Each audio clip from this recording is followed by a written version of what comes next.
Buenísimo, vamos a dar arranque a la actividad que nos han invitado los compañeros del Centro de Estudiantes, ¿no?, de esta universidad, la Universidad de Avellaneda. Nosotros, mi nombre es Abraham, soy parte de la coordinación de Marcha por la Vida para Salvar Bolivia desde Argentina. También está mi compañera Amaru. Iminaria Casanquicha, Turaikuna, Panaikuna.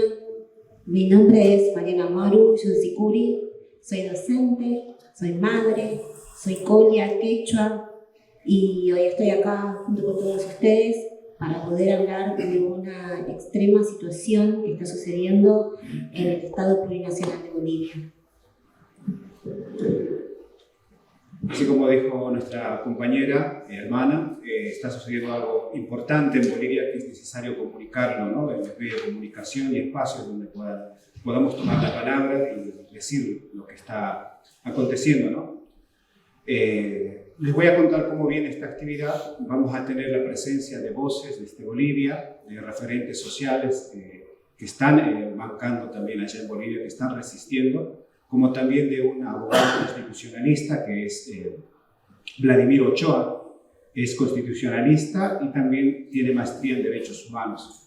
Después también van a estar invitados de esta misma institución, como es el compañero Rodrigo Ávila Huidoro, Claudio Jacob, también es responsable en Derechos Humanos del municipio de Avellaneda.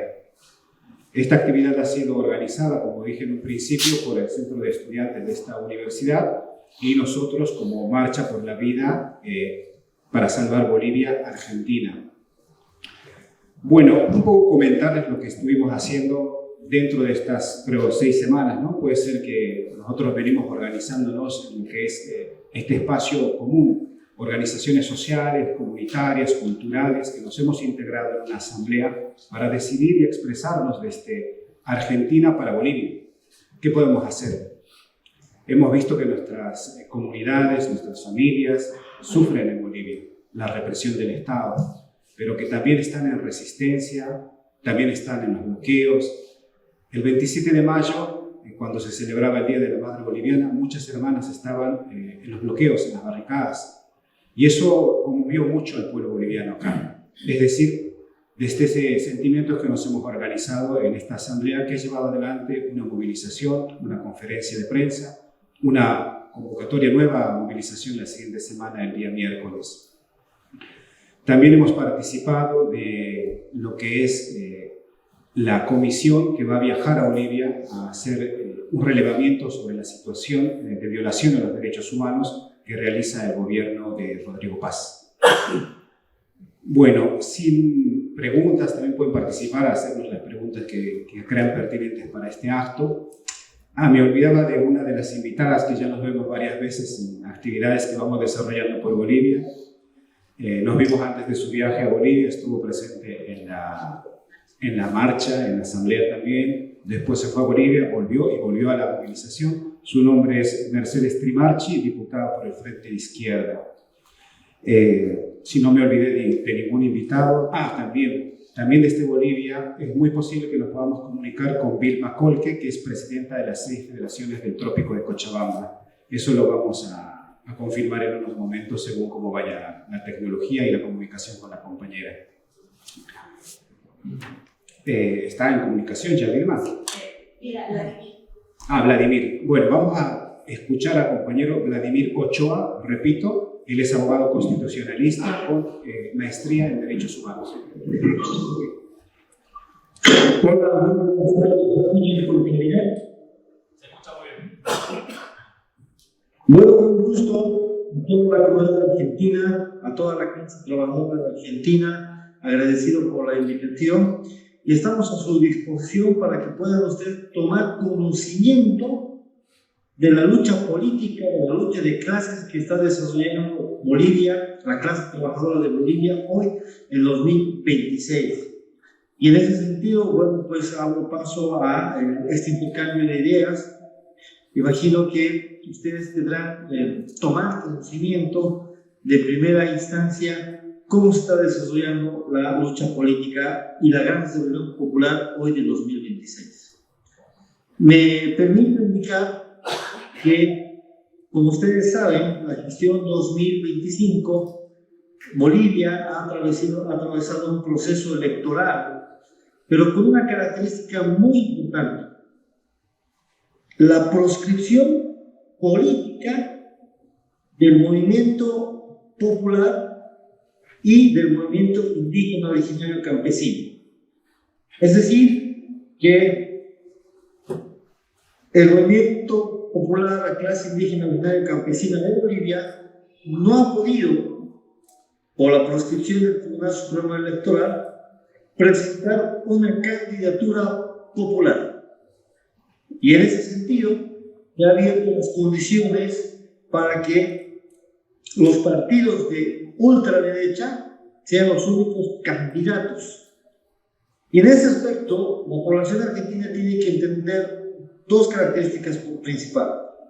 La población boliviana ha rechazado a los políticos de derecha tradicional, como el señor Jorge Tuto de Quiroga, Manfred Reyes Villa y el señor Doria Medina, la máxima expresión de la política neoliberal de la década de los 90. Pero en un accidente político llega como primer presidente, después de 20 años, el primer presidente neoliberal, el señor Rodrigo Paz. Pero el señor Rodrigo Paz venía de toda esa ola neoliberal, de patria, y lo primero que hizo es dictar 4 medidas políticas económicas a favor de los grandes empresarios, como la liberación del pago de impuestos a las grandes fortunas, que generaba 400.000 millones de dólares al año, la legalización del oro, que permite al mismo tiempo constituirse en una especie de lavado de dinero dentro del país que evita el control efectivo de las divisas. Es decir, que en Bolivia, con un reconocimiento del pueblo latinoamericano, hemos sufrido de una escasez de carburante por la ausencia de dólares. Y esa ausencia de dólares es porque se tiene el control de las grandes oligarquías y de la banca privada. Pero un elemento muy importante: en 2009, como es de conocimiento de todos, se ha promulgado la Constitución Política del Estado, una constitución política antineoliberal. Sin embargo, en diciembre de 2025, el gobierno neoliberal de Rodrigo Paz ha emitido el decreto 5503. Este decreto 5503 carecía en su forma jurídica de inconstitucional, porque su forma político era la transformación del modelo económico político de Bolivia a través de un simple decreto, y con ello desmontar a toda la constitución política del Estado que regulaba el control de la participación de la iniciativa privada para la venta de los hidrocarburos y todos los recursos naturales del país. Ante este hecho aberrante, el movimiento popular, encabezado en esta ocasión por la Central Obrera Boliviana, con una nueva dirigencia que es el compañero Mario Argoyo, ha iniciado la movilización popular, con un grupo movilizado de aproximadamente 25 días, que se ha ido desarrollando incluso en días festivos como son la Navidad y el Año Nuevo. El decreto supremo ha sido derrotado, es decir, derogado. Sin embargo, el gobierno neoliberal ha fraccionado el contenido del decreto 5503 en otros pequeños decretos. Se había levantado la subvención del hidrocarburo, aparentemente con la posibilidad de generar 10 millones de dólares al mes. Sin embargo, Bolivia ha ingresado en una situación de pobreza por actos de corrupción y actos de narcotráfico. 3 actos de narcotráfico enormes, abro el paréntesis, se han desarrollado en el primer trimestre del 2026, cuando la DEA ya estaba operando de manera oficial en Bolivia, donde de manera sorprendente la droga salía de Bolivia. Habíamos encontrado la llegada también de maletas de droga, de 33 maletas que contenían droga que venía de Estados Unidos, como también de salidas. Y hace un par de días, el gobierno chileno ha hecho público que de Bolivia había salido 1 tonelada de droga de Bolivia. Un gobierno que está vinculado de manera directa al narcotráfico con la venia de la negra. Se generaron actos de corrupción en yacimientos petrolíferos bolivianos, pero sobre todo se había avanzado en esta idea de desmontar al Estado plurinacional, siendo una de las características más importantes, ¿no?, la de generar un nuevo paquetazo de posible privatización del sistema eléctrico, es decir, de la luz en Bolivia. La modificación, el ajuste de los contratos de litio en Bolivia y la promulgación de la ley 1720, que era una ley que transformaba la propiedad pequeña de los campesinos en supuesta propiedad mediana y grande. Me explico. En Bolivia la Constitución Política del Estado protege la propiedad privada agrícola porque precisamente el campesino, que es la mayoría de la población boliviana, tiene como un medio de producción y de sobrevivencia su parcela. Y esta es inembargable. Sin embargo, en la modificación de la transformación de la pequeña parcela a la mediana y grande, esta es la presa fácil de los grandes terratenientes, por un lado, y por el otro lado, de la banca privada que permitía embargar estas tierras. Y eso significaba la expulsión de grandes familias de las tierras del campo, provocando una posible migración del campo a la ciudad, pero en situación de pobreza.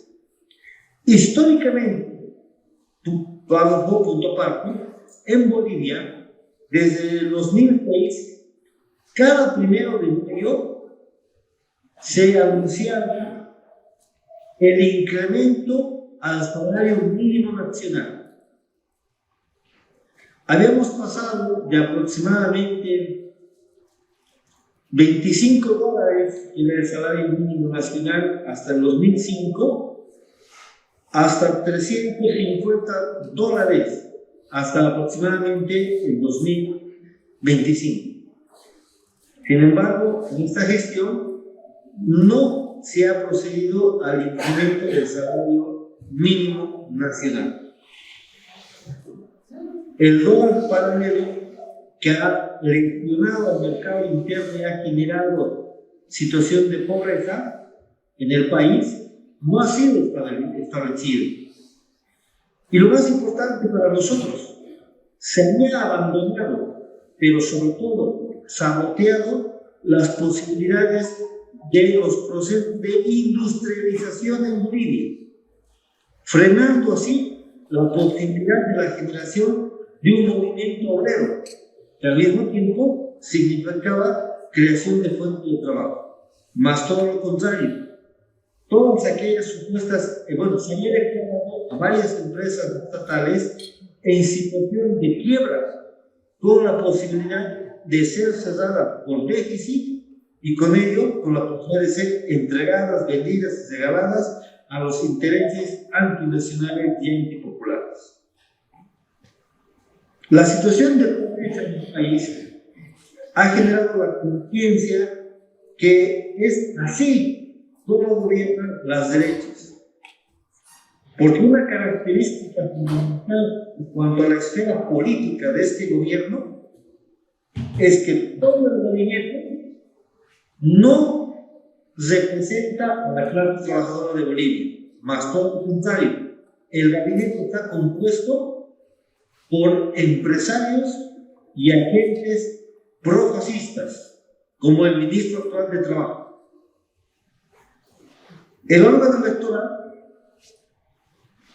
cómplice del gobierno nacional, porque no existe una representación de la clase trabajadora de Bolivia en el Parlamento, ha sido el agente que ha permitido la promulgación del Decreto Supremo 5503. Volvemos a ese punto fundamental, porque el Decreto 5503 permitió modificar la Constitución Política del Estado en cuanto al modelo económico, sobrepasando las funciones del órgano legislativo. Y ningún legislador ha tenido la valentía de oponerse al decreto 5503. Ha sido la movilización popular la que ha permitido generar ese decreto inconstitucional y sobre todo antipopular. Se había anunciado una segunda situación de gasolinazo en el incremento del hidrocarburo, porque ahora el hidrocarburo en Bolivia está costando aproximadamente unos de 8 a $10, ¿no? Entonces, el movimiento popular ha comenzado a articularse bajo la dirección de la histórica Central Obrera Boliviana. Y ante varios pliegos petitorios omitidos por el gobierno nacional, el 1 de mayo de 2026, de manera pública, se lanza la convocatoria a toda la clase trabajadora de Bolivia a la movilización popular. Llevamos 42 días de movilización popular. Y la población boliviana, como dijo la población argentina, tiene que entender que por la formación económica social de Bolivia y por el proceso de privatización en la segunda mitad de la década de los 80, es decir, del 86, con la promulgación del Decreto Supremo Neoliberal 2160, se ha desmontado, deteriorado, reducido al movimiento obrero. Es decir, que el sujeto histórico revolucionario que sobre sus hombros carga la defensa de los intereses nacionales y populares en Bolivia es el movimiento campesino, indígena original. Y en esta ocasión se ha repetido un hecho histórico: la Unión Obrera Campesina. La Central Obrera Boliviana ha encabezado la movilización popular, a la cual se ha sumado el movimiento indígena originario campesino, provocando que hasta el día de hoy tengamos aproximadamente 94 puntos de bloqueo, paralizando 5 departamentos de los 9 departamentos de Bolivia.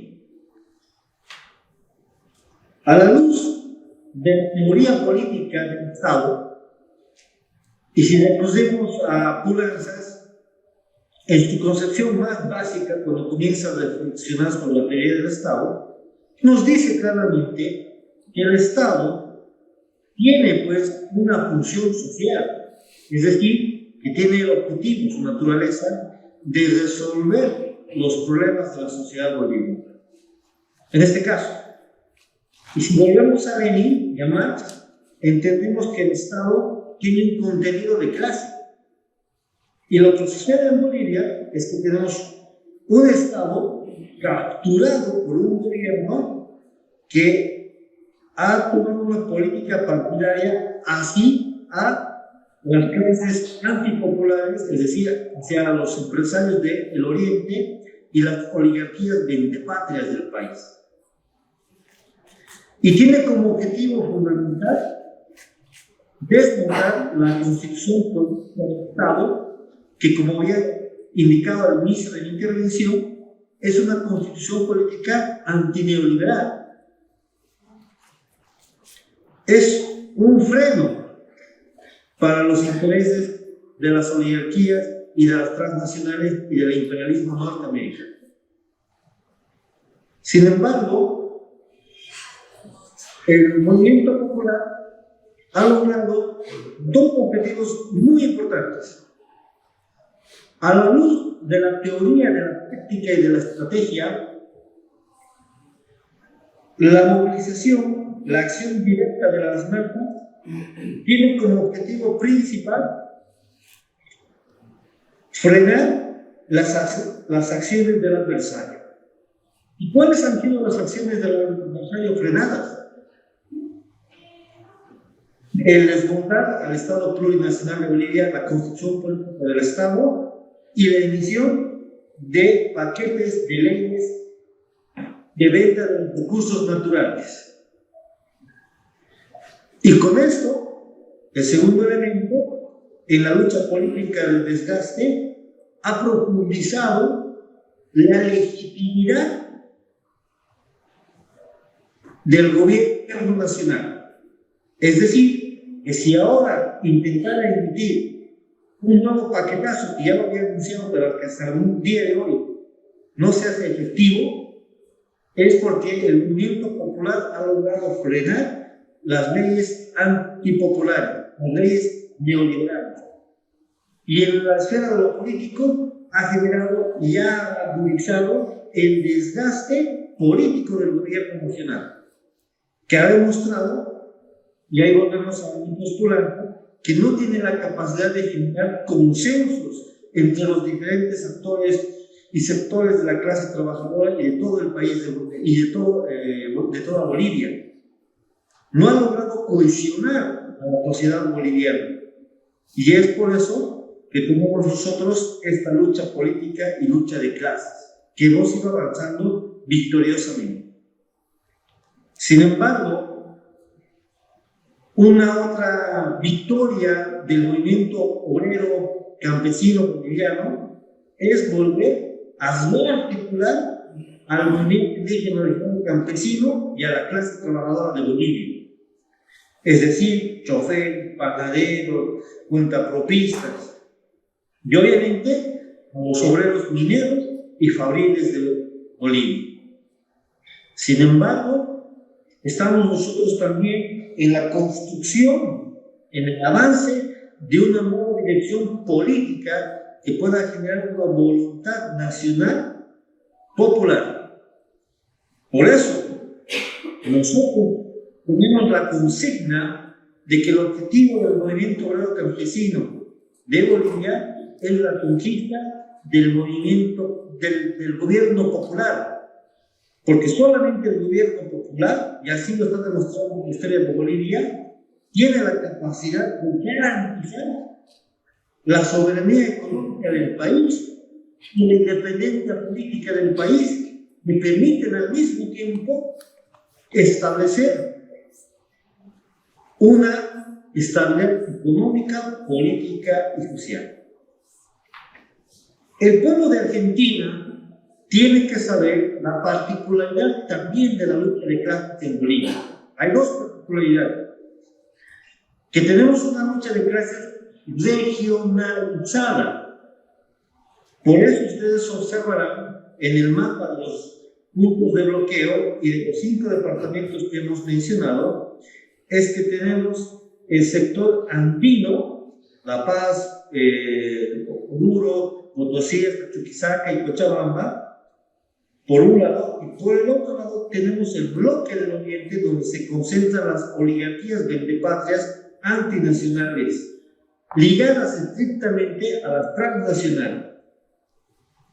Y esto lo menciono porque el 9 de mayo de esta gestión, el presidente Rodrigo Paz, mostrando una vez más su identidad de clase antipopular, ha preferido reunirse, cerrar filas y reorganizarse con sus aliados políticos del Oriente, que incluso el exgobernador y agente del golpe de Estado de 2019, Fernando Camacho, lo invitó a cambiar la sede de gobierno, es decir, que vaya a gobernar de la ciudad de La Paz a Santa Cruz. Por un lado. Y por el otro lado, en Bolivia tenemos una lucha de clases racializada.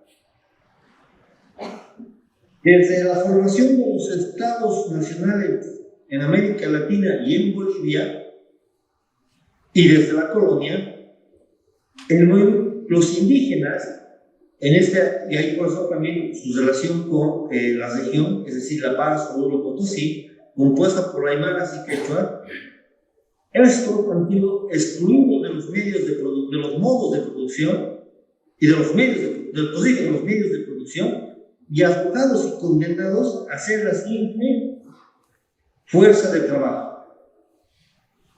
Es decir, que la clase trabajadora, los obreros, los campesinos, tienen forma indígena, aymaras, quechuas principalmente.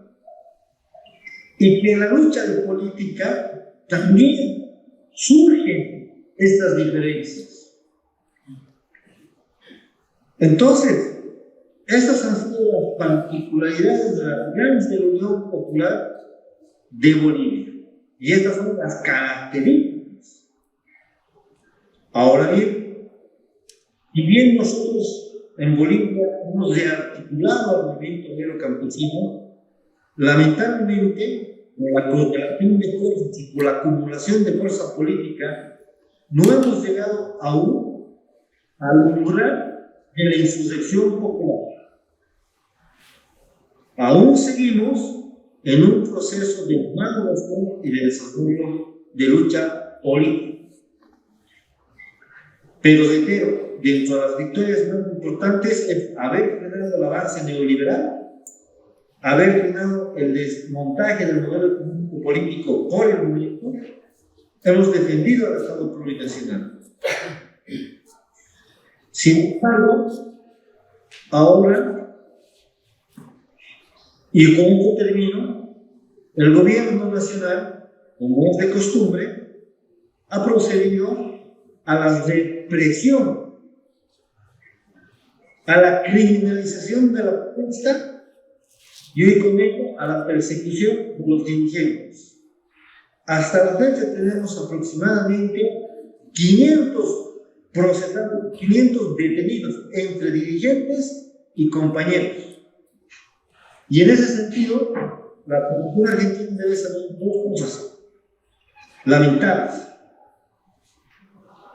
Casi un 80% de los detenidos han sido aprehendidos sin ningún medio de prueba que acredite la comisión de los delitos de terrorismo, porque no cargaban armamento, no cargaban dinamita y no habían realizado ningún acto terrorista.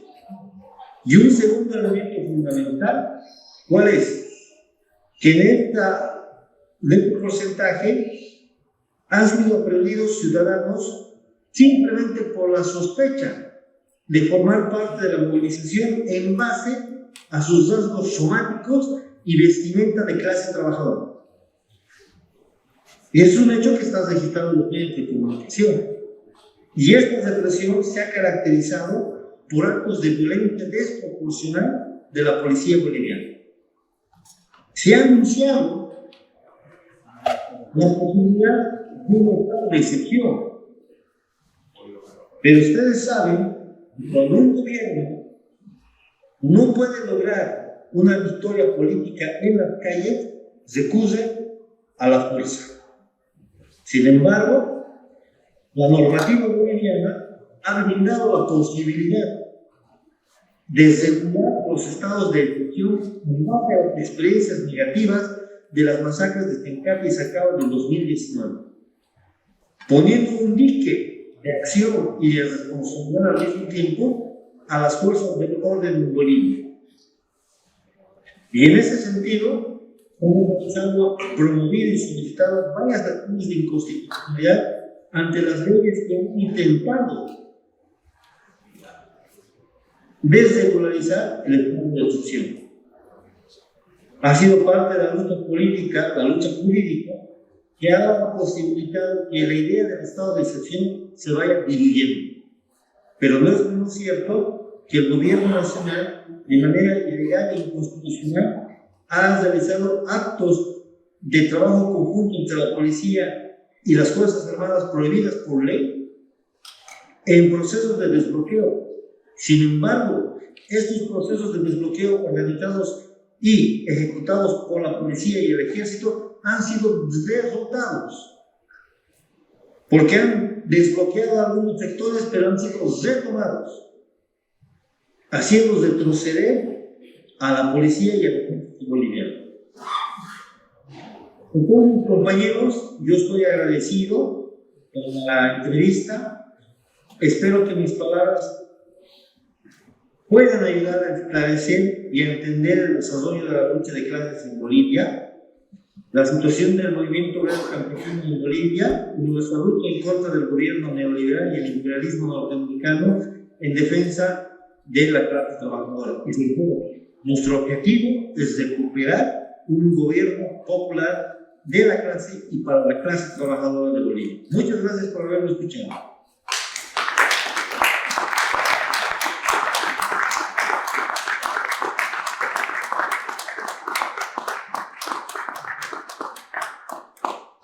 Muchísimas gracias a Vladimir Ochoa, abogado constitucionalista con maestría en Derechos Humanos en Comunicación desde Bolivia.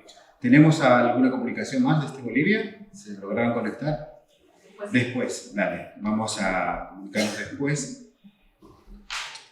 Creo que dos ideas importantes, ¿no?, que había relatado el compañero que estaba hablando, es esto, ¿no?, de la lucha de clases en Bolivia está atravesada por la cuestión racial. Eso es muy importante para las lecturas que hagamos sobre el proceso boliviano. No solamente es neoliberalismo y un gobierno, no solamente es la aplicación de políticas en ese sentido, sino que también está atravesado por la cuestión colonial. En Bolivia hay racismo y lo tienen las oligarquías que hoy están queriendo decretar un estado de excepción, ¿no? Y también podríamos decir la unidad obrero-campesina. Creo que son dos ideas importantes. Seguramente los compañeros acá presentes también rescatarán algo del discurso del compañero Ochoa. Va a hablar ahora Mercedes Trimarchi, diputada del Frente de Izquierda Unidad.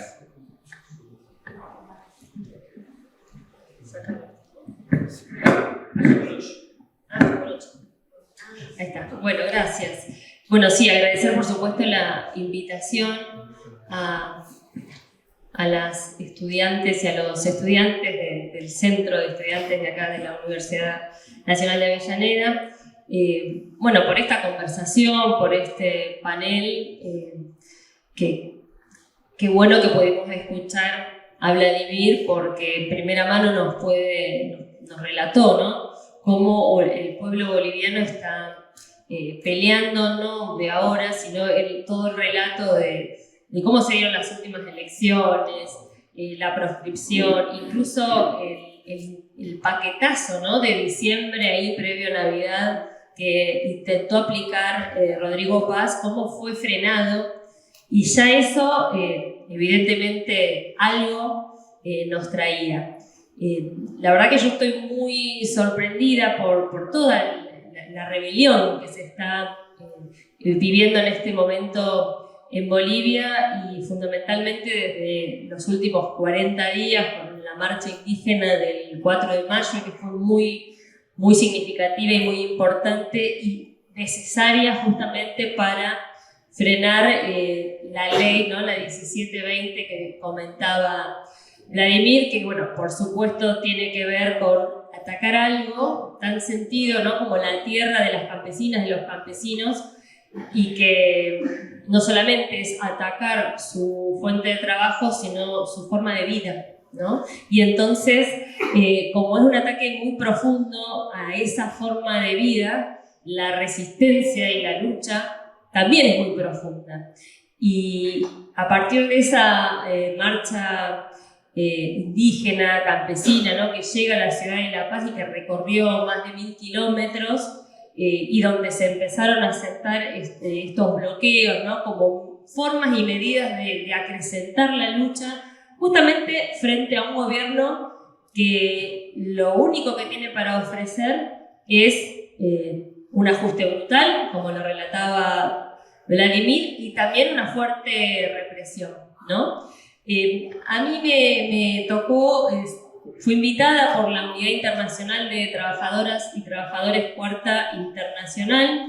Yo soy diputada electa de Izquierda Socialista en el Frente de Izquierda y fui invitada a estar unos días en la ciudad de La Paz a realizar algunas actividades, con algunas compañeras, mujeres feministas, sobre todo en el 28, que es el Día Internacional de Lucha por la Salud de las Mujeres. También tuve la oportunidad de participar de un comité abierto de la COP, de la Central Obrera Boliviana, y la verdad que fueron unos días de mucho aprendizaje, porque bueno, pude estar en una de las movilizaciones, pude estar en uno de los bloqueos, sobre todo en el Alto, y la verdad que lo que sentí, esto es muy personal, pero digo, es parte, ¿no?, de lo que cuando uno viaja a un lugar y aprende.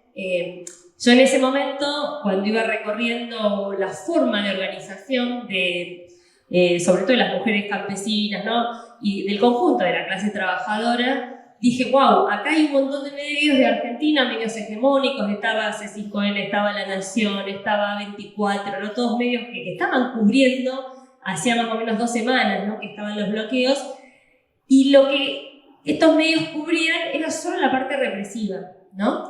De hecho, cuando yo le aviso a mi mamá, voy a ir a Bolivia, me dice, tené cuidado, las represiones y demás, pero yo sabía que había algo más, ¿no? Y entonces, en esa recorrida que hicimos con mis compañeras y mis compañeros del PT de allí de Bolivia, lo que pude ver era una fuerza tremenda organizativa.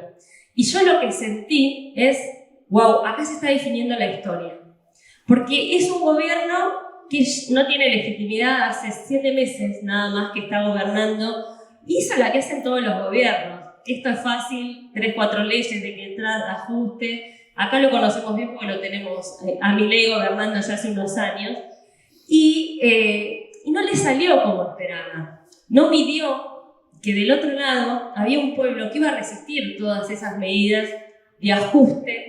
Y para mí eso creo que es lo más significativo, quizás la enseñanza más linda que me llevo, que es cómo cuando nos organizamos, el conjunto, ¿no?, de las trabajadoras, de los trabajadores, podemos frenar medidas que parecen que son muy difíciles de frenar. El ejemplo de la ley 1720 que contaba Vladimir es un hecho, ¿no? O sea, se frenó en diciembre el paquetazo todo junto. Después fue, ¿no?, ley por ley, como agarrando por sector. La ley 1720 se logró frenar. No para siempre, porque vivo el gobierno, dijo, bueno, no, le voy a dar como 60 días que la volvemos a discutir, pero no vamos a cambiar la función que tiene esta ley y demás. Está midiendo, ¿no? Está midiendo cómo está la lucha de clases, como decía Vladimir, está midiendo también el apoyo que este gobierno está teniendo, ¿no? El gobierno de Rodrigo Paz, que como bien se decía acá, tiene un plan de un ajuste brutal, es un gobierno bien de derecha. ¿Y quiénes lo están apoyando?, ¿no? Yo me quería detener ahí un poquito para seguir relatando. Rápidamente el gobierno de Rodrigo Paz lo apoyó Donald Trump, ¿no?, el jefe del imperialismo. Rápidamente lo apoyó Milei, ¿no?, otro ultraderechista, y también lo apoyó Netanyahu, ¿no?, quien está llevando adelante un genocidio al pueblo palestino. O sea, me parece que está más que bien puesta la bandera acá de Palestina, porque refleja esa solidaridad que tenemos que tener los pueblos del mundo cuando los gobiernos intentan atacarnos, masacrarnos, etcétera, etcétera. Entonces, no hay que dudar en ser solidarios y solidarias en las luchas de los pueblos del mundo, ¿no? Entonces, cuando yo vi, ¿no?, este apoyo que tenía el gobierno, no había dudas de qué lado había que estar, ¿no? Por eso, después de la primera marcha, por la vida, que fue a la embajada de Bolivia allá en Buenos Aires, en Capital. Al día siguiente me fui para Bolivia y, como les contaba, pude conocer todo esto de primera mano, que realmente fue un aprendizaje importante. Por supuesto, yo participé de una de las reuniones, una que se llama Cabildo Abierto, una especie de asamblea que se hace en lo que es en el Alto, en el Distrito 8, donde pude saludar, ¿no?, la lucha del pueblo boliviano, y dije algo que al gobierno de Bolivia le molestó mucho, que es que el pueblo boliviano era un ejemplo para todos los pueblos latinoamericanos y para los pueblos del mundo, porque había logrado poner en jaque a un gobierno que hacía solo 6 meses que había asumido.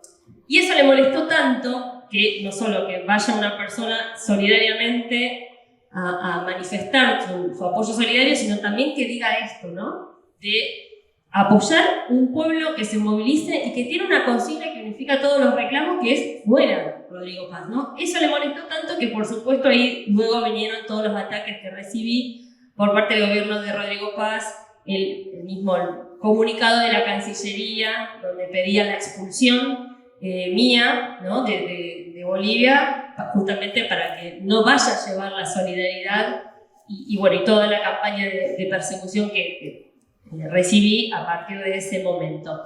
Pero no me quería quedar con eso, sino con cómo le molesta, ¿no?, esta solidaridad que estamos construyendo.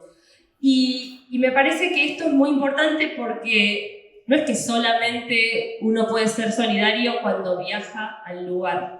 Hay muchas formas de ser solidarias y solidarios con las luchas que se están llevando adelante, y en particular en la de Bolivia. Yo creo que esta conversación que estamos teniendo, esta charla que estamos haciendo, tiene que ver con ese intento que tenemos que hacer para que se conozca lo que está pasando en Bolivia y que se conozca fundamentalmente esta forma de organización y lucha que están teniendo desde hace más de 40 días y que la ciudad está paralizada, porque lo que se está justamente definiendo no solamente es el presente de Bolivia, sino también el futuro de Bolivia. Y por último, y como parte, ¿no?, de este aprendizaje, yo me quería quedar con una reflexión también que es parte de lo que viví, pero también que tiene que ver con seguir pensando políticamente cómo nos podemos organizar. No solamente con la solidaridad hacia un pueblo que lucha, sino también pensar esas estrategias que se tejen para en la propia lucha. Ahí Vladimir comentaba, ¿no?, los 4 o 5 puntos o la agenda, ¿no?, que están llevando adelante frente al ajuste de Rodrigo Paz. Como parte del reclamo, ¿no?, el intento de privatizar el litio y cómo defenderlo. O mismo, como comentaba, ¿no?, esto del congelamiento salarial para el conjunto de la clase trabajadora. O esto de la gasolina basura, que también comentaba Vladimir. O sea, cosas muy elementales que tienen que ver con los ajustes que estos gobiernos llevan adelante. Para frenarlos hay que hacer una rebelión como en Bolivia, que es un montón, hace más de 40 días que es un país que está paralizado, pero con un ejemplo para los pueblos del mundo en cómo hay que luchar. Porque lamentablemente estamos viviendo en un mundo donde parece que lo único que los gobiernos tienen para ofrecer es este sistema capitalista, que es un sistema que no solamente es desigual, que es injusto, que es racista, que es patriarcal, ¿no?, que toma todas las opresiones, sino que cada vez más nos está llevando a una crisis terrible. Nosotros venimos justamente de hacer acá en Argentina, una gran movilización para defender el agua. O sea, el capitalismo ve en los glaciares minerales, ¿no? No ve el agua que tomamos todos los días y que lo tomamos todos. Entonces, para defender los glaciares, para defender el agua, o mismo para defender el litio en Bolivia, o defender todos los bienes comunes, va a ser necesario llevar adelante rebeliones como las de Bolivia. Entonces, ese es mi aporte, mi mensaje, justamente para decir, tenemos que organizarnos, tenemos mucho por delante, pero la lucha es muy dura, difícil, porque ellos tienen, ¿no?, los aliados que tienen, lo tienen a Donald Trump, Netanyahu y demás, pero nosotros tenemos al pueblo boliviano que nos enseña cómo luchar. Entonces, bienvenida esa lucha, bienvenida ese ejemplo de lucha, y hagamos todo lo que esté a nuestro alcance, estas charlas, la movilización del miércoles, todo lo que podamos, difundamos. Nosotros acá pasó el chivo, ¿no? Sacamos esta revista que es una correspondencia internacional donde un compañero de Bolivia escribió un relato sobre cómo está la lucha allá, y también tenemos este periódico que, como justo es el anterior, está la agenda que hicimos de recorrida y demás. Pero digo, todos los materiales que tengamos o las cuentas de las redes sociales, usémosla para difundir la lucha de Bolivia, porque se está definiendo ahora. Y es muy importante que se defina para el lado de los pueblos, porque si triunfa el pueblo boliviano, estamos en mejores condiciones para que triunfemos los pueblos del mundo. Hasta ahí.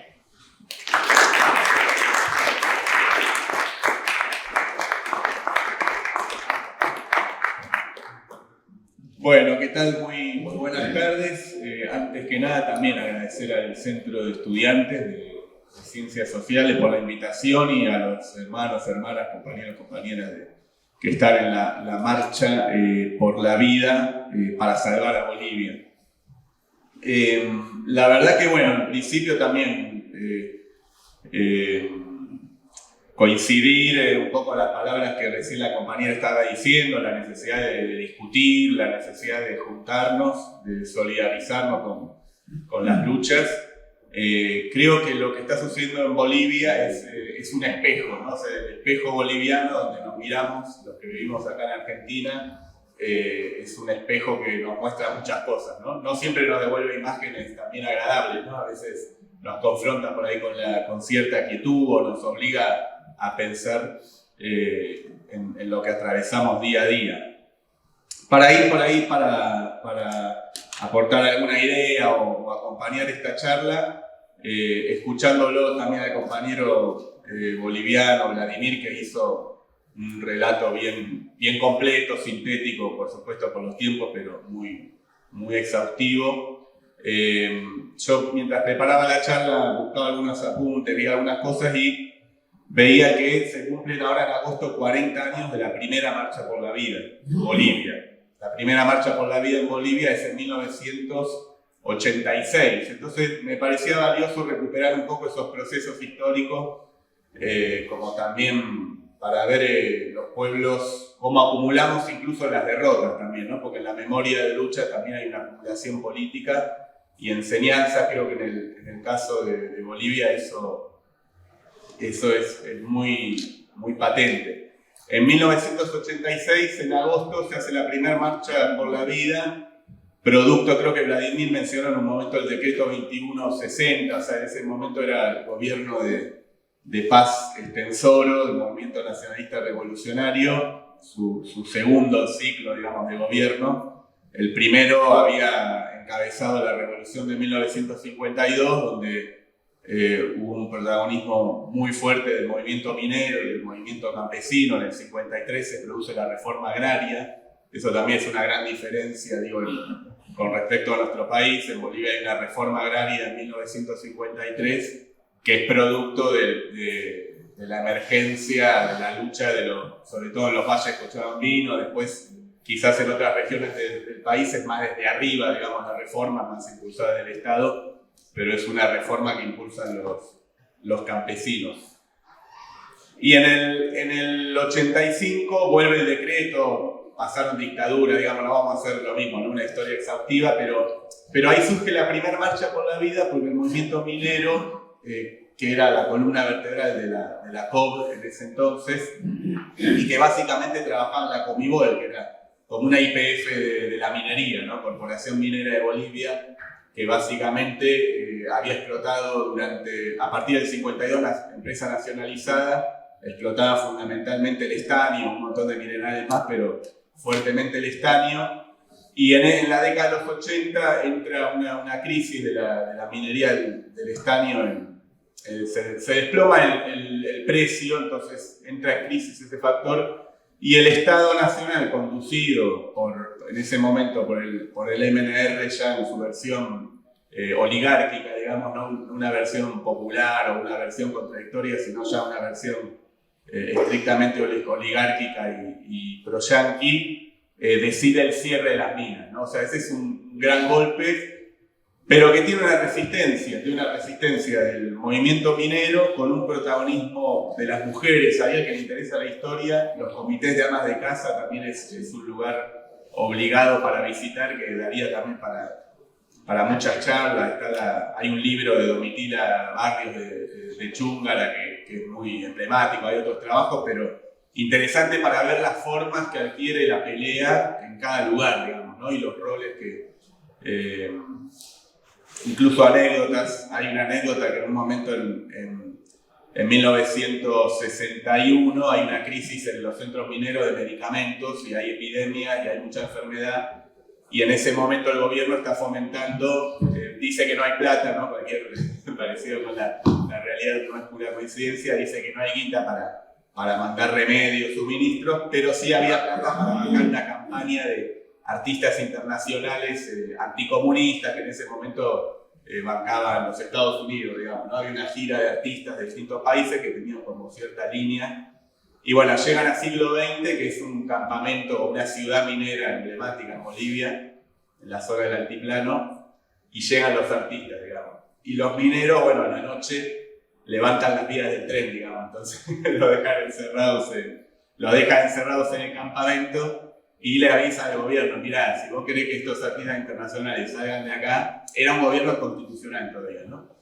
Y ya estaba la tirantez, digamos, en ese periodo ya había habido financiamiento de los Estados Unidos para rearmar el ejército, bueno, toda una historia, ¿no? Pero ya era muy evidente la ruptura entre la conducción política del Estado y el movimiento minero. No así el movimiento campesino, que eso también es para otra historia, de venir, bueno, otro capítulo, pero no que me vaya por las ramas. Pero la cuestión es que los mineros levantan los rieles de las vías y los artistas, que había yanquis, había japoneses, había otro lado, estaban ahí, se empezaban a poner nerviosos porque el tren no venía, se tenían que ir, y los sindicalistas les decían: bueno, si quieren que salgan los artistas, mándenos los medicamentos. Llega vía aérea los medicamentos, cuenta Domitila, y bueno, vuelven a poner las vías y se van. Entonces digo, hay experiencias de lucha y de antagonismo con el Estado y de antagonismo con la representación política. Creo que también acá hay, o de tensión con nuestra representación política, que acá me parece que también son puntos que nos deja puntos para pensar, no para cerrar, ¿no? Puntos que nos deja este espejo boliviano. Entonces, toda esa experiencia de lucha en el año 86, año 85, decretos, cierre de minas, privatizaciones, bueno, todo lo que es la política neoliberal en Bolivia en el 85, uno de los primeros países que empieza en democracia con esas medidas, se inicia la Marcha por la Vida, que primero empezaron con huelgas de hambre y después, en agosto, Marcha por la Vida de Oruro a La Paz. 300 kilómetros separan Oruro de La Paz, se caminaba a pie, y a medida que se va marchando, inician mineros, se suma el movimiento campesino, se suman docentes, ¿no? O sea, empieza a armarse una gran movilización de miles de personas que lamentablemente ahí el gobierno, el 28 de agosto, firma el estado de excepción. ¿Y por qué menciono esto? Porque hoy un poco las opciones que está barajando, la salida represiva que está barajando, no porque no haya represión ahora, sino porque está barajando una salida represiva que implicaría muertos, implicaría un ascenso de la represión mucho más grande, más de lo que ya hay, más detenidos. En ese momento, el Estado Nacional, el Gobierno Nacional, declara el estado de excepción, estado de sitio, moviliza al ejército con tanques, con carros de asalto, se frena esa Marcha por la Vida antes de que llegue a la ciudad de La Paz, y los dirigentes sindicales en ese momento priorizan evitar una masacre, ¿no? Una de las tantas masacres que todo el siglo XX habían tenido en Bolivia, y se vuelven para atrás.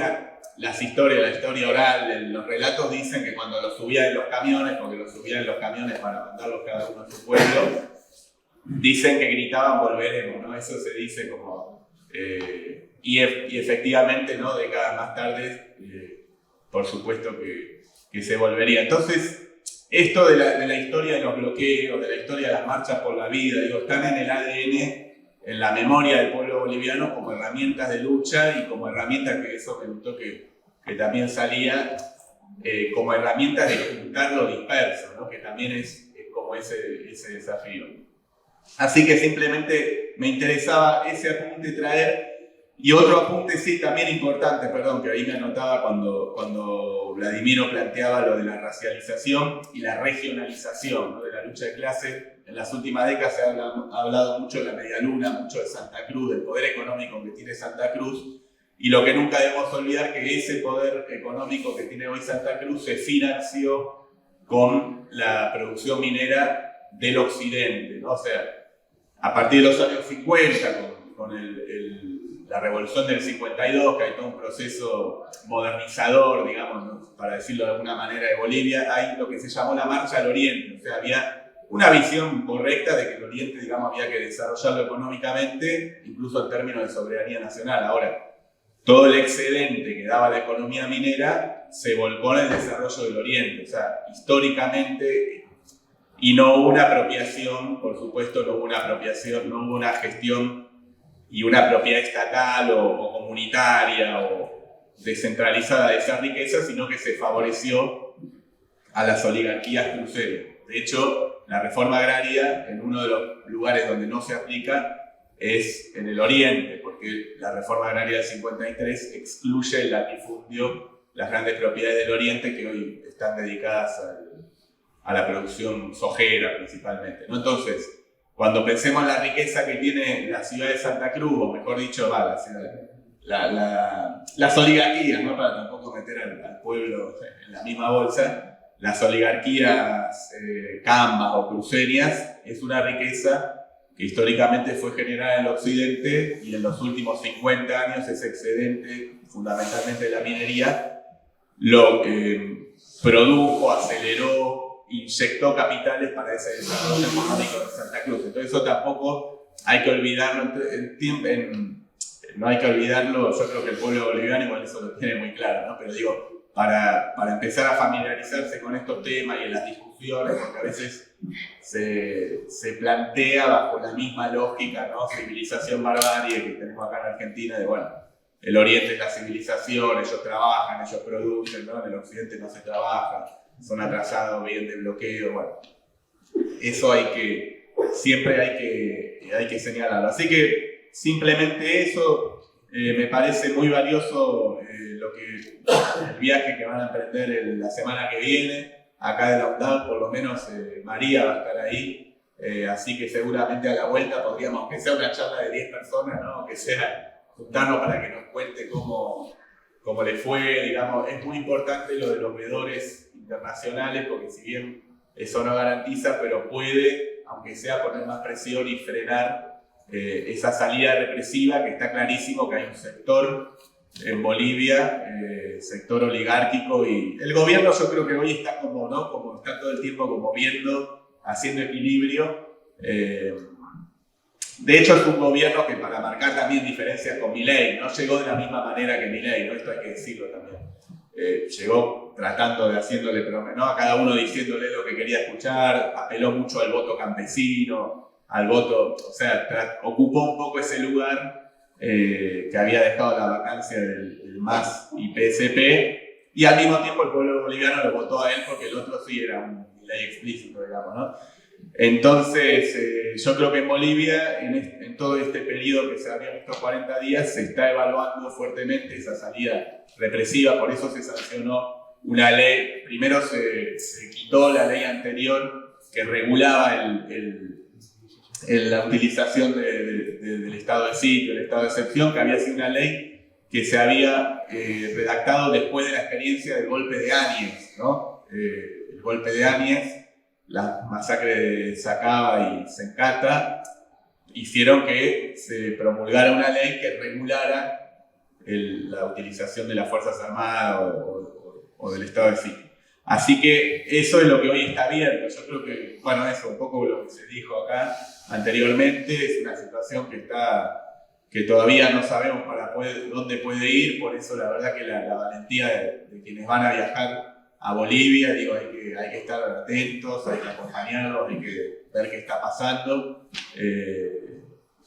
Y bueno, eso, simplemente hagamos alguna actividad antes del receso, cuando vuelvan. Y bueno, muchas gracias.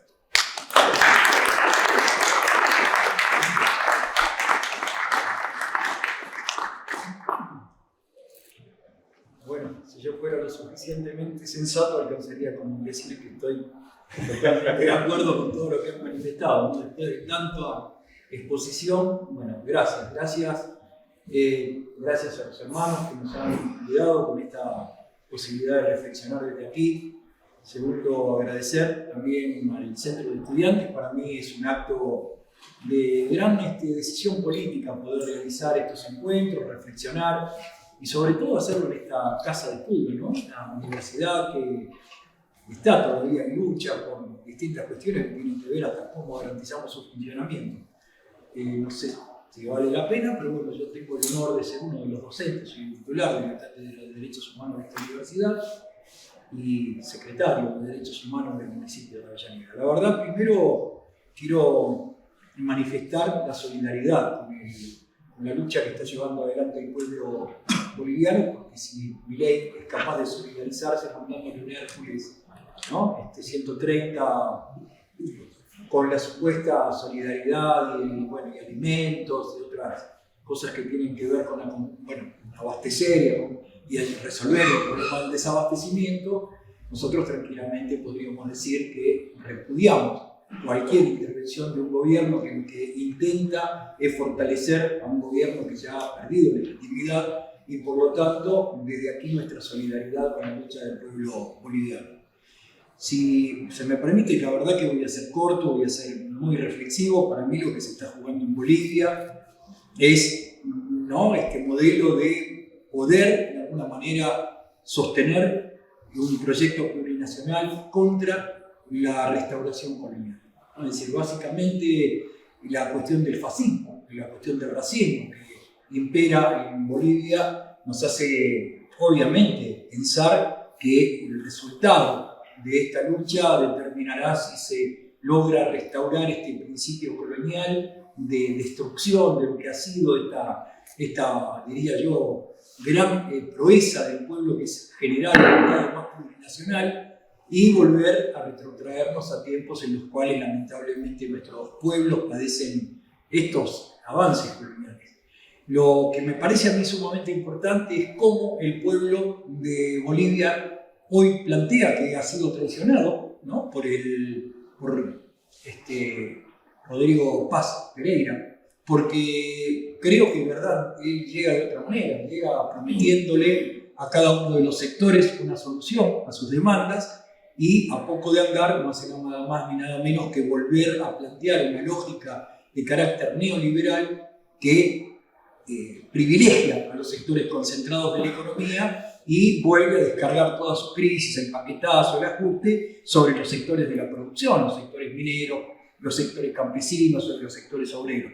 Entonces creo que ahí está claro que la cuestión que hay que revisar en América Latina es cómo en algún momento, no hace mucho tiempo atrás, los pueblos se plantaban contra el ALCA y planteaban formas de superación, hasta una identidad propia, fuentes de financiamiento para el desarrollo de cada uno de estos estados, y hoy lamentablemente, si logran debilitar a Lula, vamos a estar en otro gran problema, va a quedar solamente Uruguay, tal vez como uno de los pocos países hermanos que están resistiendo a este avance, y yo creo que hay que analizar qué es lo que nos pasa a nosotros con las derechas, ¿no? Es decir, antes estas derechas tenían que sacar los tanques a la calle, tenían que secuestrarnos, torturarnos, desaparecernos, y hoy lamentablemente tal vez uno podría justificarlo en el gran dispositivo comunicacional, en el Gaufer, en el encarcelamiento, en la estigmatización de grandes dirigentes, Y hoy, lamentablemente para nosotros, estas derechas ya no necesitan ni golpear la puerta de cuartel, ni tirar un tiro, ni sacar un tanque a la calle, lo hacen legitimándose a través del voto. También debe ser un proceso de reflexión que tienen que tener los pueblos. ¿Por qué estas derechas, como en el caso nuestro, lamentablemente a nosotros nadie nos podría dar la razón a la hora de decir que Milei es un traidor? Milei lo que hace es gobernar para los mismos que trajeron ese proyecto de 1492 para acá, ¿no? Es decir, la verdad que lo que está haciendo Milei es lo que dijo de alguna manera que iba a hacer. El problema lo tenemos nosotros, ¿no? Como lamentablemente la falta de unidad, de cohesión en la lucha y demás también está permitiendo el avance de esta derecha genocida y fascista en Argentina, que después sí, a veces hasta nos lleva a reflexionar qué nos está pasando a nosotros como pueblo, ¿no? ¿Por qué nosotros nos tenemos que mirar casi de manera vergonzosa con el espejo de la hermana República o el Estado Plurinacional de Bolivia? Porque en realidad los compañeros no han aceptado la regla de juego impuesta por paz y salieron a armar una rebelión fenomenal, admirable, elogiosa, que uno le puede elogiar esa rebelión. ¿Y qué nos está pasando a nosotros? Porque yo creo que ahí también uno tiene que ser, no sé si autocrítico, pero por lo menos también hay que revisar autocríticamente qué es lo que le está pasando a la dirigencia argentina. Yo no puedo opinar más que lo que se ha opinado de lo que es la rebelión, el Estado que está insurrecto en el pueblo de Bolivia. Ahora, nosotros, la verdad, podemos solamente solidarizarnos y también, de alguna manera, tomar un poco el ejemplo de lo que está pasando en Bolivia con su pueblo, que no acepta las condiciones que pone esta derecha y se rebela. Bueno, ¿y qué nos está pasando a nosotros? Bueno, tal vez haya llegado la hora de darnos cuenta que si no hay un proceso de unidad, por lo menos en la lucha, va a ser muy difícil, ¿no? Si seguimos discutiendo la cuadratura del círculo, va a dificultar mucho más cualquier posibilidad de enfrentar con éxito a una derecha fascista. Así que yo, desde acá, mi solidaridad, mi compromiso con por lo menos seguir en los lugares donde se pueda, reivindicando la lucha del pueblo boliviano, repudiando el accionar de estas derechas que se pueden expresar en distintos lugares, no necesariamente en Bolivia y en Argentina, repudiar cualquier intento de solidaridad del gobierno argentino con el gobierno boliviano, porque no haría nada más ni nada menos que plantear lo que es la injerencia en la decisión de los estados, en la autonomía que tienen que tener los estados, y la verdad que para Milei sería un gran logro que triunfe el gobierno de Rodrigo Paz y que no triunfe esta necesidad, esta lógica que plantea el pueblo, que es que renuncie ya, ¿no? Es decir, fuera Rodrigo Paz. Así que bueno, desde nuestro lugar, nuestra solidaridad, nuestro compromiso, para poder hacer uso de la palabra donde sea, reivindicando la lucha del pueblo boliviano y también comprometiéndonos con nuestras luchas.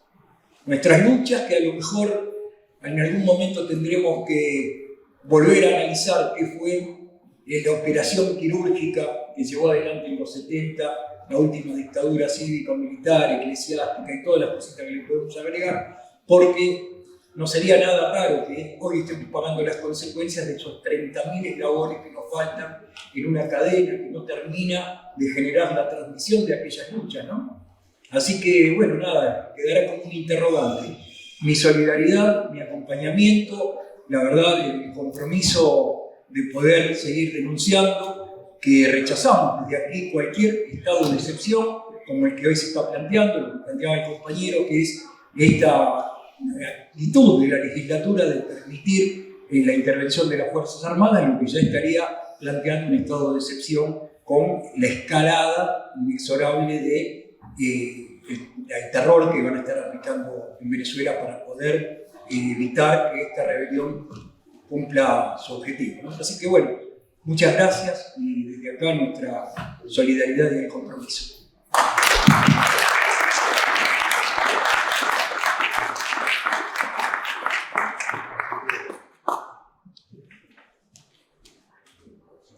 Bueno, Pachis, muchas gracias. Creo que es muy importante todo lo que está sucediendo en Bolivia, acá en Argentina, y lo que está generando, que es una mesa diversa, una comisión internacional diversa, Es impresionante cómo nos podemos unir ante el atropello, ante el saqueo, ante el neoliberalismo, y saber de que todo esto nosotros tenemos 533 años de conquista, de colonización, y realmente, así como nos ven con nuestros rasgos, con nuestra voz, con nuestro cuerpo, con nuestro color, nos cuesta muchísimo mirarnos al espejo hoy en día con la educación sarmientista, con la educación negacionista, con toda esta historia estatal de invisibilización de las naciones indígenas, porque somos naciones. Fuimos, somos y seremos. Vamos a seguir estando. Aún nosotros y nosotras seguimos aprendiendo de nuestra espiritualidad, de nuestra política, seguimos aprendiendo de nuestra música, seguimos aprendiendo del amor y la armonía hacia la naturaleza. Lo que vemos hoy es la defensa por los recursos naturales, es la defensa a la madre tierra, es la defensa a la Pachamama y al Tateinti, que tiene que ver con esta espiritualidad que muchas veces nos mal enseñan que son dioses, que somos politeístas, y no es así. Son entes dadores de vida, son nuestras madres, nuestros padres, el río, la montaña, los animales, la tierra, el sol que nos da su energía sin pedirnos nada a cambio, la tierra que tiramos una semilla y crece una planta, y no tenemos absolutamente nada que intercambiar, no hay dinero en eso.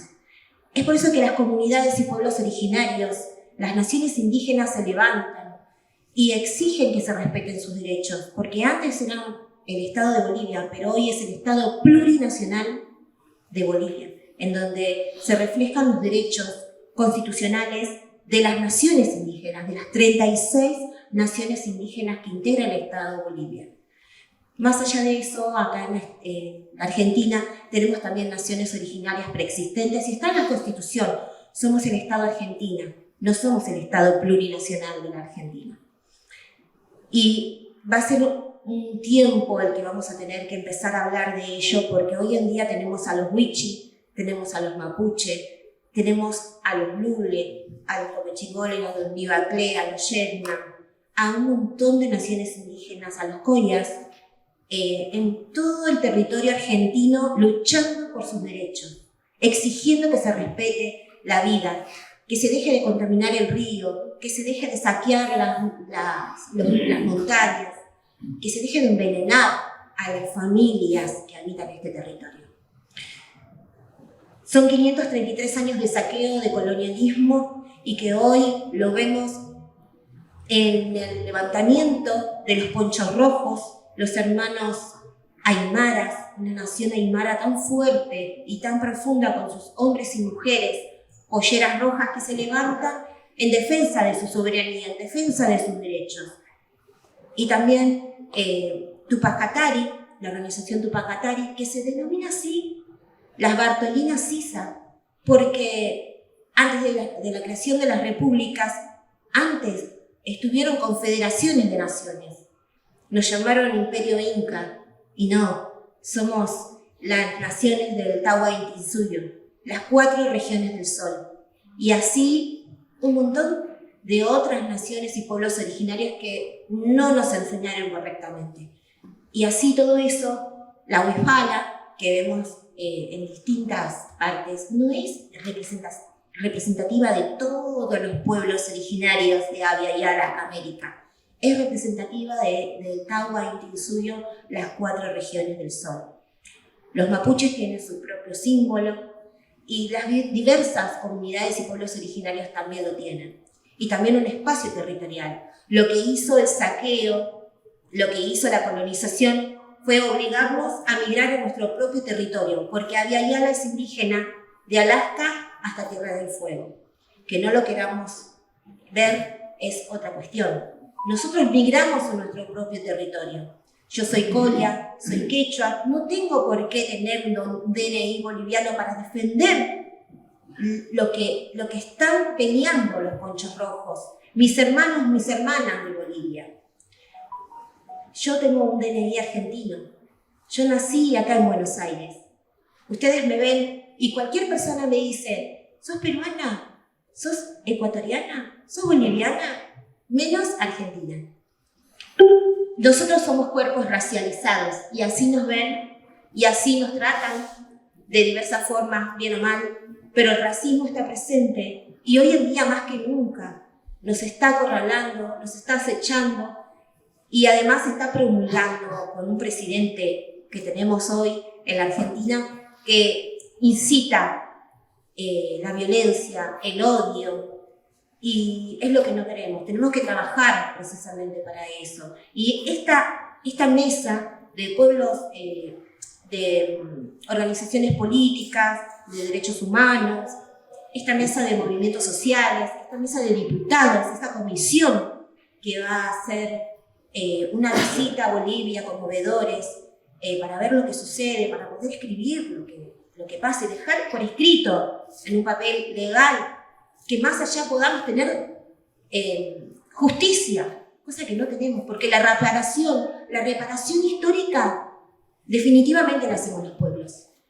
Eso es lo que siempre reclamamos a todos los estados, que trabajen por la verdadera reparación histórica, y eso es lo que no sucede, pero lo que yo estoy viendo es que desde cada espacio autogestivo o no, la reparación histórica la hacemos los pueblos.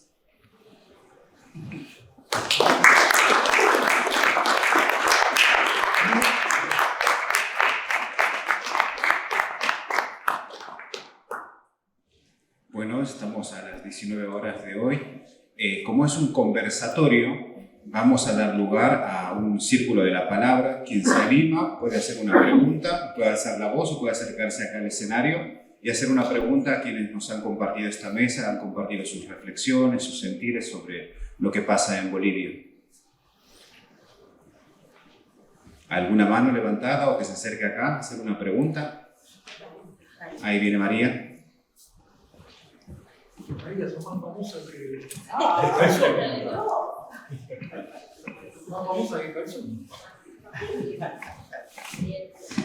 Bueno, primero quiero agradecer a la universidad por el espacio y también porque tengo docentes, ¿no? Contábamos que íbamos a ser parte de la misión humanitaria a Bolivia, que vamos a viajar a relevar y a ser observadores de esas violaciones a los derechos humanos que están sucediendo en este mismo momento mientras estamos conversando. Y también digo, eso es gracias a las herramientas que nos brindan estas universidades, en este caso la UNCAU. Yacoy fue mi docente de Derechos Humanos en la Cátedra de Derechos Humanos, así que también me llevo todo ese aprendizaje que nos da esta universidad y por supuesto... lo podemos hacer. Y también, por supuesto que nos comprometemos acá con la compañera a poder generar un espacio para conversar sobre el trabajo que hemos realizado. Me llevo, por supuesto, a la universidad encima, ¿no? En esto que nos habla mucho en la materia de trabajo social, acá nuestro docente que está presente. Y que es tan importante, ¿no? Las metodologías que nos comparten, las herramientas, y poder aplicarlo en este caso en un momento tan crudo y tan doloroso también para nosotras. Porque es cierto, no solamente vemos la violencia, sino esto que empieza a emerger tan fuerte que es el racismo que estamos atravesando, ¿no? Nosotros como hijos e hijas de bolivianos sabemos lo que es el racismo, lo vivimos cotidiano, lo vivimos desde que nacimos y entendemos cuando esa violencia racista es aplicada por la represión estatal, ¿no? No necesitamos que nos cuenten como para saber qué significa que nuestros cuerpos sean racializados, pero a la vez también son nuestras fortalezas, porque después de haber atravesado el racismo empezamos a construir nuestras herramientas, nuestras fortalezas para aprender a habitar este mundo tan racializado. Así que bueno, muchas gracias por el espacio, gracias al Centro de Estudiantes por vincularse con Situas, con la marcha, pero también con las situaciones que nos atraviesan como sociedad, ¿no? Me parece que eso es lo más importante, estar presentes como podemos en esos lugares donde hay acciones del pueblo, que en estos momentos falta un montón, ¿no? Pero bueno, acá estamos también en acción, así que muchas gracias y invitarlos, convocarlos para el miércoles que viene a una movilización a las 17 horas, no solamente para denunciar lo que está sucediendo, sino también para ir, para acompañar a la misión humanitaria que en ese momento va a estar en Bolivia y frente a cualquier situación que pueda pasar con la misión. Y con los veedores será la marcha donde denunciaremos cualquier tipo de incidente, ¿no? Sabemos que es muy complicado. Entonces vuelvo a pasar bien los datos que acá me dicen. Miércoles, 17 horas, en el Obelisco, para marchar a la embajada y también actualizar un poco la situación de la misión humanitaria. Y gracias a esta universidad, gracias al centro estudiante, gracias a los docentes. Gracias, María.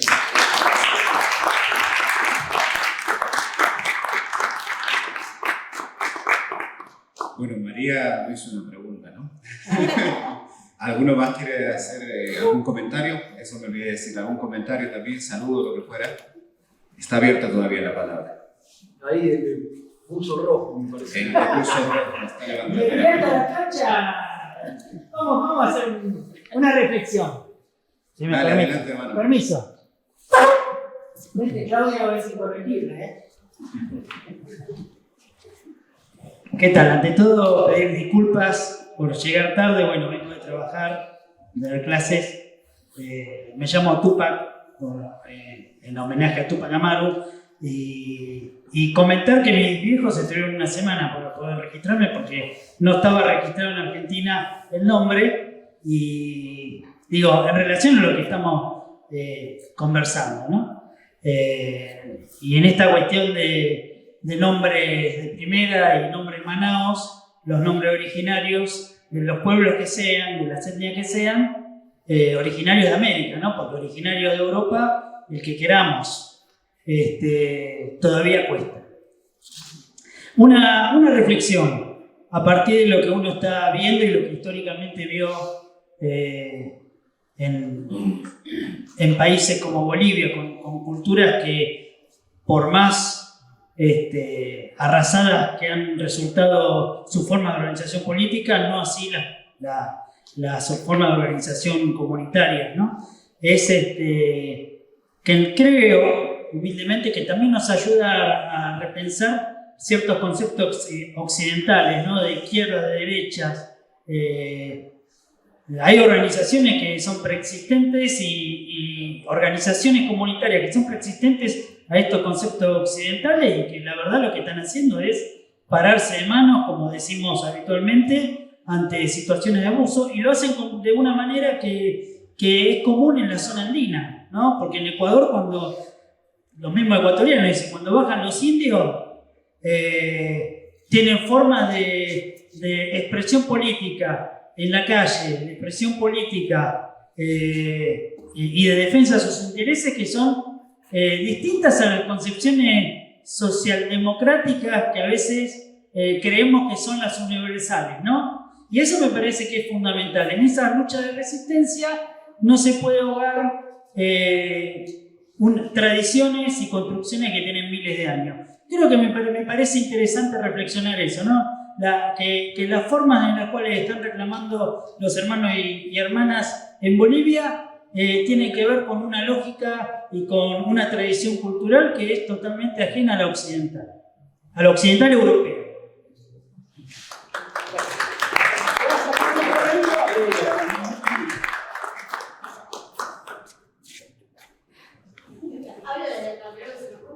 No, creo que sí, pero ¿me escuchan a la compañera?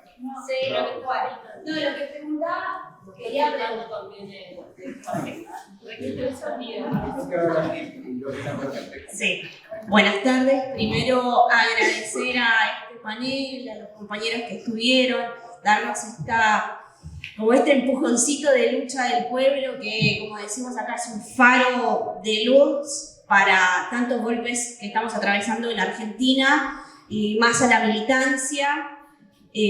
Quería preguntarles a las compañeras, sobre todo, como vemos también acá en Argentina, las mujeres de pollera.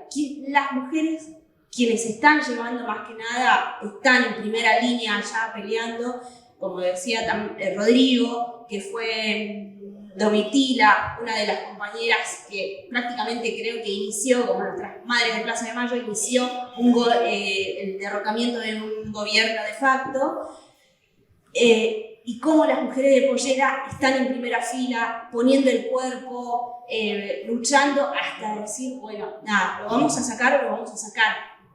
Y veo acá en Argentina un paralelismo de las compañeras, ¿no? Que salimos a las calles en el 8, el 3, y mayormente, bueno, ese discurso varonil o machista, y también se vio en las elecciones que quienes votaron más a los gobiernos populares fueron las mujeres, no tanto los hombres.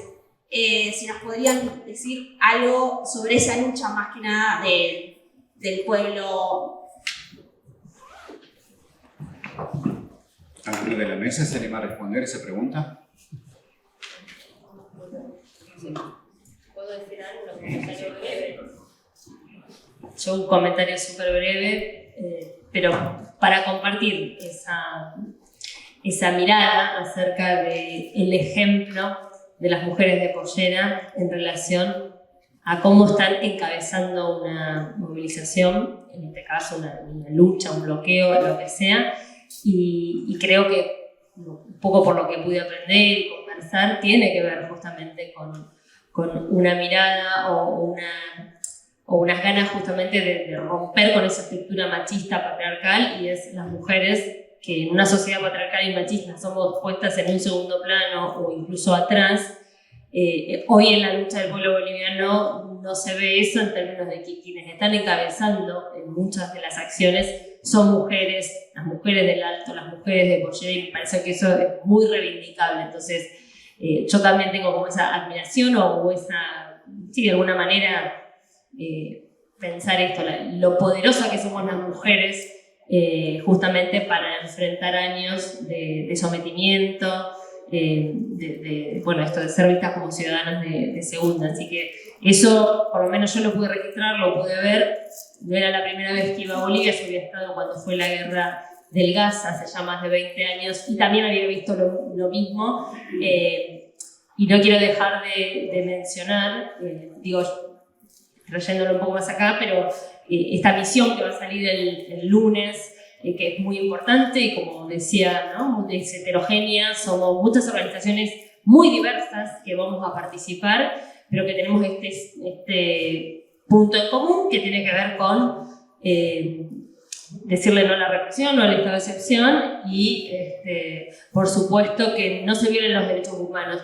Y en esa misión hay muchas mujeres que obviamente no van sueltas, sino que tienen todo este legado, así como fueron las madres y las abuelas, mujeres que se pusieron adelante, enfrentaron una dictadura buscando a sus hijos, a sus hijas. Tenemos por lo menos acá en Argentina esa tradición, o los encuentros de mujeres, o sea, tenemos el Ni Una Menos, la Marea Verde, etc. Pero bueno, a mí me llena de orgullo que dentro de la misión haya compañeras referentas políticas, referentas sindicales, y que le pongan el cuerpo para justamente acompañar y ser parte solidariamente de esta lucha que está llevando el pueblo de Bolivia. Adelante, compañera, pasa.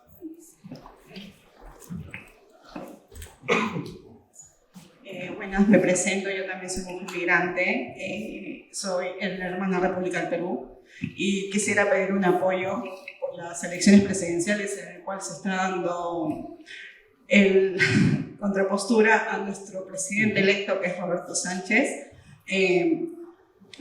Roberto Sánchez representa el Perú profundo, el Perú de las zonas rurales, el Perú olvidado, y quisiera el apoyo de todos los ciudadanos argentinos, porque me duele el alma ver a mi patria y veo una simultaneidad de hechos, porque también en mi tierra hay mucho colonialismo, mucha discriminación entre propios hermanos, entre el norte y el sur.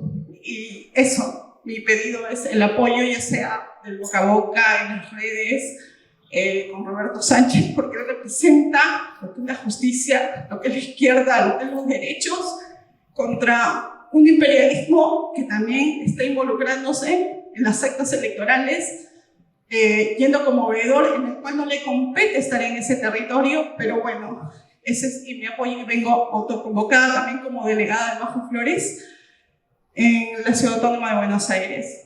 Fuerza Bolivia, gracias.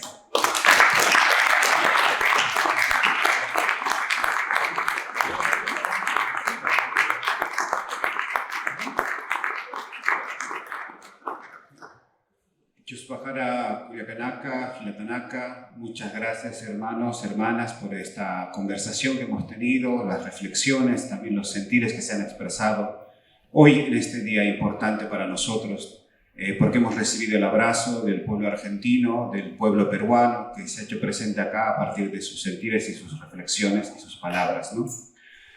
Vamos a cerrar esto como somos nosotros, reflexivos, luchadores y espirituales también. Nuestro pueblo es así, nos caracterizamos por eso y les pedimos que no se vayan, que vamos a tocar unos instrumentos para terminar esto con un hayaya y con mucha energía de cara a nuestro pueblo y también con un espíritu para la comisión que va a viajar a Bolivia para recabar los testimonios de derechos humanos, ¿no? Quería compartir a propósito justamente la pregunta que hacía la compañera, el lugar que cumple la mujer de Pollera en Bolivia. El 27 de mayo se celebra en Bolivia el Día de la Madre y muchas compañeras, compañeros estaban en las barricadas. No diría celebrando, pero sí haciendo presencia ese día en la lucha. Y justamente ese día estaba por Bajo Flores y escribí unas palabras dedicadas a las hermanas de Bolivia. Dice así: 27 de mayo. Con tus trenzas, tus abarcas, tu onda y tu huipala, con tu hambre, tus pies y tu cansancio, mujer, mujer aymara, abrigas a tus hijos, del frío, la indiferencia y la miseria, del odio y el racismo y el desdén, de aquel que dijo pero no cumplió, traidor, mentiroso, aquel narco ladrón autoritario, aquel que impone porque quiere, aquel que reprime con violencia, porque confunde gobierno con terror, tierra con mercancía, democracia con autoritarismo. Pero más pronto que tarde caerá, 1000 veces caerá, ante la voluntad inquebrantable de los hijos e hijas de la tierra, la dignidad de un pueblo que resiste y construye su destino, por 100 años más. Huaranca, Huaranca, hayaya la lucha del pueblo boliviano, hayaya Bartolina Sisa, hayaya Tupac Katari.